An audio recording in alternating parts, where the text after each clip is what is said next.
Medofo, Mandepa, baby, wo chef Florence obinim se sie. Erade asomdue emra oso. Wadepa lioness nie.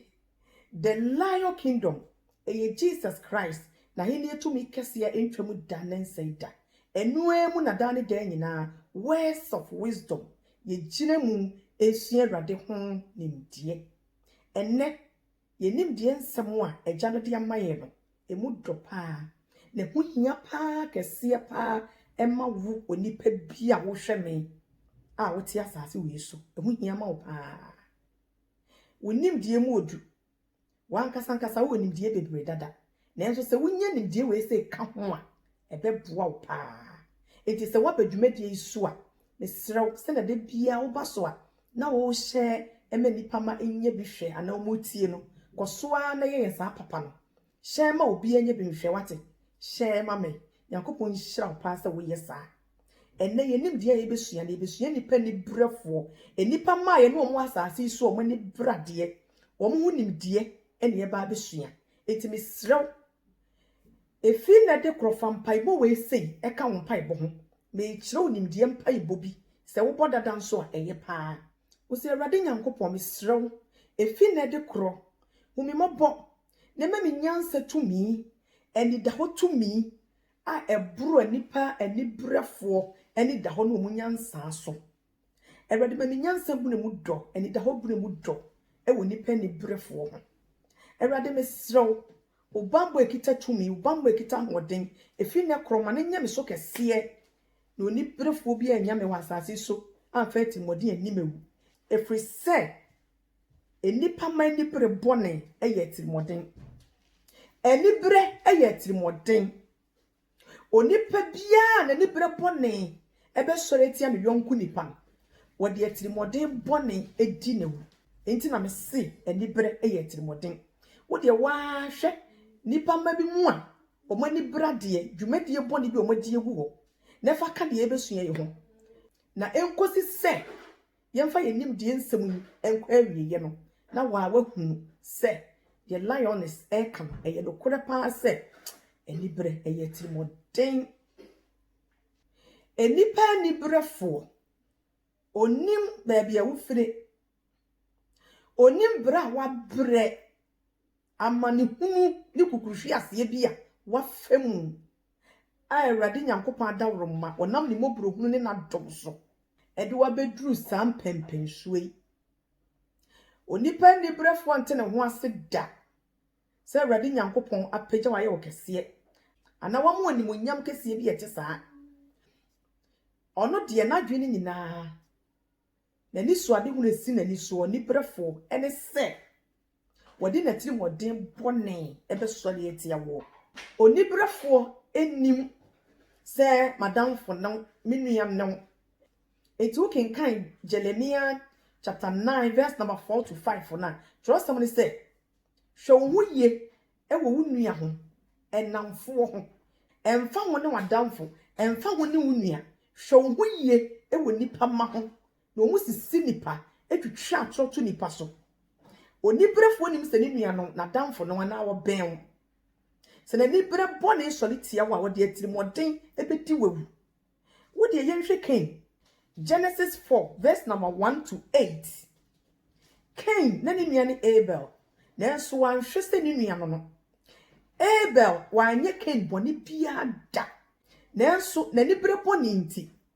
wode atirimodin bone da ne nua ketwa na temi di ne konwuram kokun no hwie ni moja gui enibre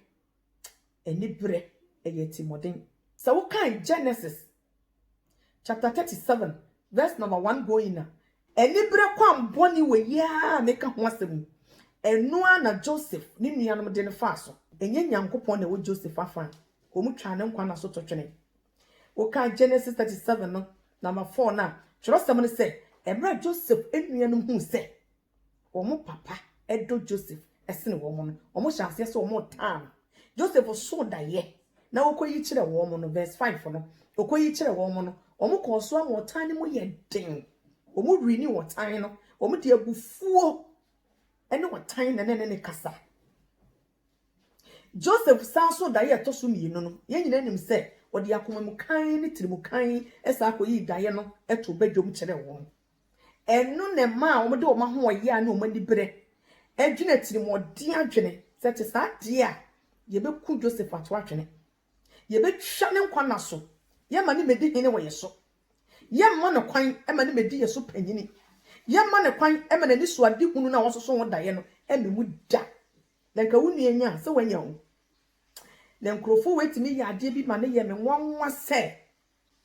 Genesis 37 no verse 25 for the say emra onko to Joseph etotwe na mona emu dobi mu no omoto no to ensuo amena tintin bi mu no mejime di pass na Joseph o super na otiatem Joseph nuanum ehu ne mobo omoto no twena mena mu wie no omotena ase di aduane si wo mu no omodidi meye wie ye no ena omoyi Joseph ena omoton no agi ne hu sika egu wo mbotom me se so nipa bonefo ani bere bone solitia wa wode yetirimode bedi wawu eti sa uka Genesis chapter 37 no verse number 11 na was say na Joseph nuanu mani vre no eye ni bere bone nti omode ye ne saa abrantie 17 years ono ani nuanom eta no a ma ne koya akoa wo bi man se kanya nyankopon dom ne wono so no nyankopon tumi ne papa Jacob ne papa pam tumi a Awurade de ama na di na chi a anko mu di na etwa ne nkwa na so efra sase so enipere yetirimoden onipa bia na nipera de nitimoden onfa ho se wonya ne hwe wonfa ho se wonya ne bibia o wonya ne bode bia me se pempenso a wabedu no de Awurade aye wo no onya hu se wonya bia kita wo nsem na Awurade asesa wabrabo a na ne abiri wonti me se wanhwe yi a obetwetwa wo nantina wo wase me se obeyi wase atwede ahwe fam ama wabofom se etim wanhwe wontimi nsore bi enipa ma eni brefo wo mutimu oden wo bre ne de o ma hu o ade o mutia ne se Nyankopon apagya wo de wako onim Awurade aye wo kese bi eno de me se wanhwe yi a wo mo de eni bre bone ne o ta hunu e de atirimode beta wayi wase atwede e de wahwe fom timu a wanhwe wontimi nsore bi mu da senya asafo Awurade a wo ka wo ho a wanhwe yi a wontimi nsore bi mu da so we can Genesis chapter 26 verse number 12 to 18 no hwe Isaac eko Philistif wasase so edo papa ebure nso a otu yede ye adwuma den ebre ma wonyankopon hyira na fini mu Awurade nyankopon ye Isaac adom ehyira ne nsa no adwuma ne bre adwuma so na wo ye Isaac kese dikosi se wo ye no kese dikosi se Awurade nyankopon ye ne kese pa Samuel na Isaac onihwi wo Philistif wasase ne so no na woni bibia Awurade nyankopon nyam pagya no enye ne kese no Samuel ne de Philistif wan tano o mani amere no na trosam ne se ebra Philistif wo hene ene o man no ehu se Awurade nyankopon hyira Isaac aya ne kese no o mani bre no eto wodi atirimode bone etutu netie esisi ensu a Isaac de ye n'adwuma o mu sisi mu nyina me mu nyina esisi o mu wie no sa pam no se kamfiri krom akọ nko atumi edi wachi ade ye adwuma wa no esododo wo mu pam Isaac Isaac ekoye abrabo asase okotutu nsuo so de koye adwuma no ma je afri ne nsam se kenye Nyankopon ti asefo apam edane papa so a edi abrante na chi a enkomu yi na se hwifom timu a wantimi ansori bi emra okosa o man ni mu a na oni hwe no na Awurade nya nhyira no no o ma mfa anibre bone kwa we ani na boro se yo o ma anya ne bone sa amre ni mpo Isaac twa tro ema Philistif wo hene eche no wa anya ne hwe ema papa no kura hye mraden den de to ne man fo so se efri na de kro wa wo de wonsa be ka Isaac ene ne jere no anan hu ni pebi no ye be kun wo krom ha ye be kun wo ye man mu because that time the night it woni hwe na Awurade Nyankopon nya nhira no eni brefo se Awurade nhira wo a ye defo se ne ye pe wasem ye de ano defo se ne ye do na so wo makomam ene o mutiri mu no me se abura wo o mutiri mu na che bayi nipa ma o mani brade o mutiri mu oden wo mo mfa ho se wa ye o papa o wo mo ye boni ayefo o ma de ya ho metie ba ko bi a esa wo mo ne se wo mo ye boni ayefo no mo ti asase so eni brefo o mo ye boni ayefo wo mo ye ni brefo boni ayefo atiri modenfo awudifo na nka David die bone be no ye ohen so wo ohen so abra Goliath abegire obubom na ehu ayira fa so se subonti ayira fa so ehu aka wo ne soldiers nyina ne Israel ahye dem David ene Awurade Nyankopon tumi fa ne so ebegye wo firi Goliath nsem ene ma wo nya wasomdwie wan kai we enum nyina eni bre boninti wode David ho tan hye wakomam e de atirimode tan David ama ohun bone ba wo so ebe haw sebe wote se obi a wabodam David ene fansankuo bo e ma ho bone dwane firi wo so ko e ma ho towo wo wi a no wasa fa enjan na wo pen de ku no wani bre boninti wani bre bone ati wo munti wo wi a no wasa fa enjan na wo to awo no eku ne dinewu ohene so e de bone ena David ye wo ene se wo kan first Samuel chapter 18 no a ohene so se ebra David okum Goliath no ema bi e de anigie ne ahosepe eto nwom se ohene so wakum 1000 na David die wakum 10,000 David amane hunu ne tan ye enie eni bre bone a ohene so eye David hu nyina enie wanya ne bone bia wenti so etan David saa wo pene ku na to atwene kwa eni bre ye timoden so kan first Samuel 19 no a trust someone see ohene so waka kire ne ba Jonathan ene ne mpanyimfo a etwa ne ho ahia nyina se bebia mo behu David no munchi ne nku ne mame eni bre eye timoden eni bre tumi biti se wo bi mu na wansro Nyankopon ho ani da kwa womfa wo ne papa a waye no me se wo pa twawuti wei twawuti na fa to ade so na fa ma no me se obehwi ni nyina wie owi obeka se wo ma no hwe onipa na ni brade wo pempen so a wo gina no kese ye Awurade aye wo wa ho ofa kita wo ni monyam kita wo enua ne nani wo so enua ne nani so ade hu ne di kan sa ada se obetwitwa wo nantini akeka ho nsem bone amwa hwefom tim ho nsole biem nipa ni bre bone se solitia no yonku nipa me se ni tirim nsem bone eye ne ensa de di kan ada se obetwitwa wo nantini apasem bone bi ato so obekeka ho nsem ede na ni bre bone etirim woden be ye wade bia obeyi wase atwede ahwefom abehwefom tim na wo nsole biem na na yepe ana se obefa kwamboni bi so agi wade na firi ne nsam amana be ye ne dia ana se obefa tirimode kwamboni so etwe nkwana so awueja wani monyam ekita woni ho obetwe nkwana so amwo awueja wompempen so kese ye Awurade diwa beduru ansa na ne ho ato enipa ni bre me si eye tirimode kese ye pa wonya bibia wonya boni bia na ne abiri wonti me si wode tirimode do befa kwamboni so adi wawu so we can Daniel chapter 6 verse number 1 going na eho ena wo behu anibere boni nti etirimodin boni po boni pa nipa ma ebofa Daniel ho Daniel says verse number 3 ne say Abraham panimfuo ni bi hunu se ye de Daniel ebeye wo nyina so panyin pa no enkrofo bi wo momani brade omo sheda fa wudi sem kwa so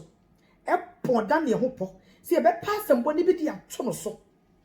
na saa de pa pempempen so Awurade ni kosi panini a wokodi afiri ne nsa ye pene mane mamu da se bebe mpa ene na yen yewu abra omo hwehwe Daniel ho bone a omo anya bi no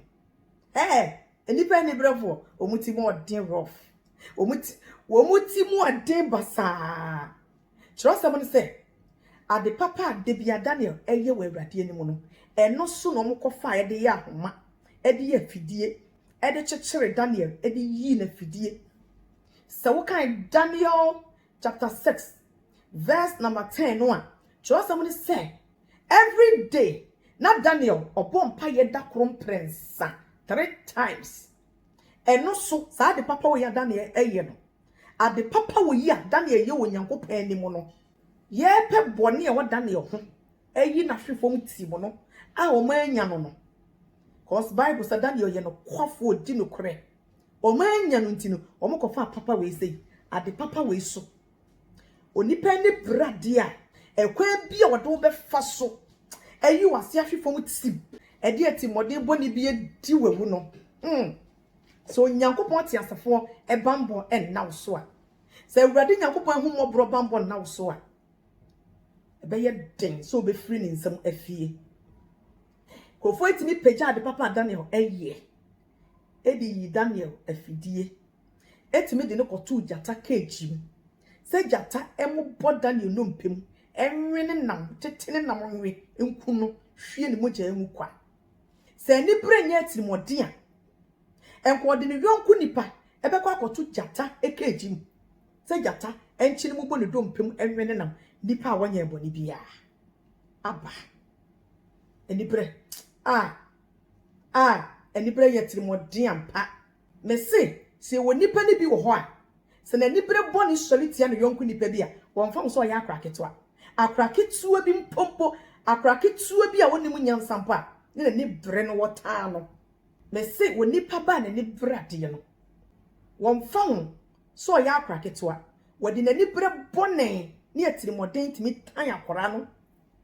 onya no kra kwadi na woyi na firi wokra enko ohunu akora na nemu biom ebi na Herod ohini Herod ede ye Jesus no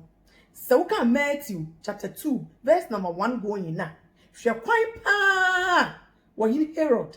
ede Jesus Christ efa so ebra ya wo Jesus peche akora keto wonim hwe a woda mogyem ehọ na Herod eni bre bone etimi soliti ano what me akwa kobusa asofo se enyansafo bia be ka kire me se yawo osahen no otumfo no odi ade so no yawo no na ye ebre weemu ne ye bewo na asofo mpanyimfo no aka no kora kire wo aba se ye ebre weemu ama ohu se wono ne yawo na mpa na adan ne ohu se asofo ne se na henie ne ya henie ben Jesus ahenie no eya ahenie ben wodi wani bre bone ne watiri moden sori ye no eya wo se Yesu ahenie ne firi fom ha wonim se na ahenie ne firi soro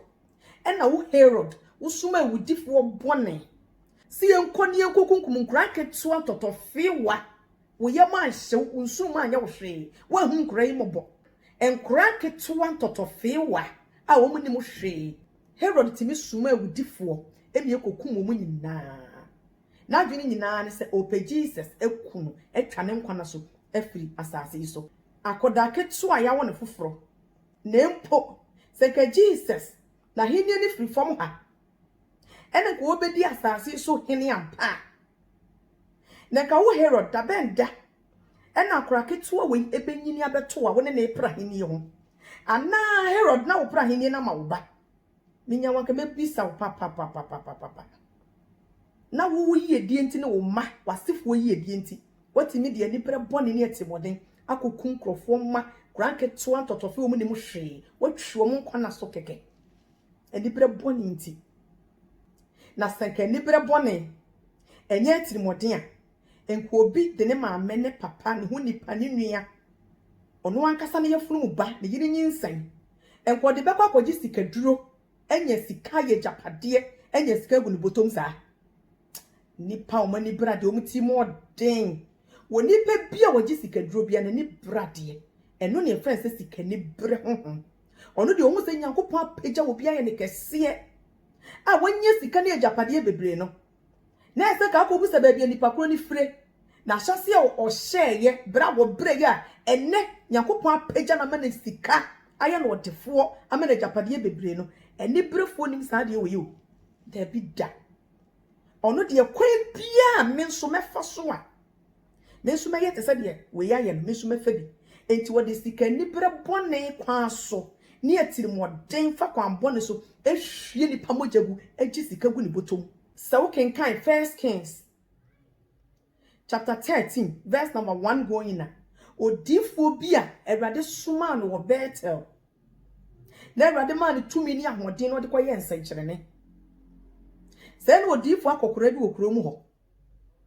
ne makobo na maneye se papa odifo abrante bi abakro mu a nsankyerene ene ma wabeye ne wa ha papa itiye omuni a wagikum osori ye na oye ate se nibrefo ni bi no omatiri moden kwa mbone bi a ahomete omfa so baako ni wosere na no kyerɛw nanso ni tirim oden ti watiri moden honhom ene tini mu ni tirim nwonwono na kuma mu nwonwono usu winnim se wo bone bi fa ho wo wuo bi fa ho